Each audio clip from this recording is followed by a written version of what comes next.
One of the things that I speak frequently about is radical personal responsibility. So within emotional intelligence, this comes from the space of our personal competency skills. And these skills are related very much towards ownership over how we create our emotional experiences. And so this will often lead to then conversations or questions around, yeah, but Teresa, what about other people? What about when my boss does X, Y, and Z? What about when my CEO does X, Y, and Z? What about when the owners of the company do X, Y, and Z? And that leads to part of why I'm experiencing the emotions I'm experiencing or the impact to me.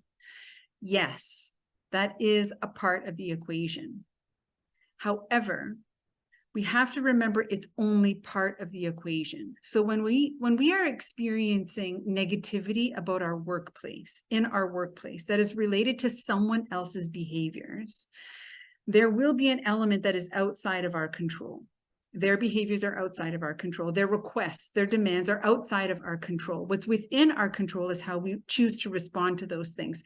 So if I'm being asked by my workplace, anyone in that workplace, to spend more time, more responsibility, give more effort, whether that is spoken or unspoken, because we have cultural unspokenness, I still have a part to play in that. If I say yes, and in my saying yes, I remove all time with my family, all my exercise time, all my self-care time, I sacrifice myself, I'm responsible for those choices.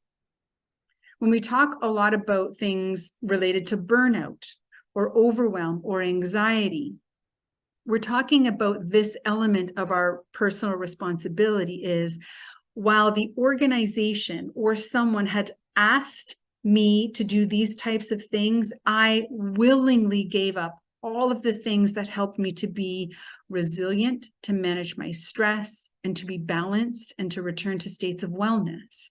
I made those choices. This is what radical personal responsibility really is all about. When we can come back to this space where we recognize, oh, that's the part where I gave up on myself or I contributed to the state I am in now. So the second part is, well, how do we fix that? And oftentimes it will be a tweak of the dial. We're gradually going to have to bring ourselves back to the practices that help enable balance. And part of that will be, we're going to have communication. We're going to have to talk to the individuals that may or may not be aware of what their requests are asking us to do. Because at the surface level, sometimes someone's requests are just that. They're just requests. What they can't see is the ripple impact of that request to us on our life. And so we need to communicate those things back. And when we do that, we can establish a few things. Primarily, what we'll establish is our decision-making and clarity of, do I want to work here with this person? Because when we articulate back how their actions are impacting us and the ripple impact it has on our life, if it's not met with empathy and an accommodation or a discussion around compromise, why would we want to keep working there for that person? They don't have our best interests at heart. Part of trust in any relationship is empathy, that we reciprocally have each other's best interests at heart. And so we'll do the kinds of things that demonstrate that reciprocity of caring.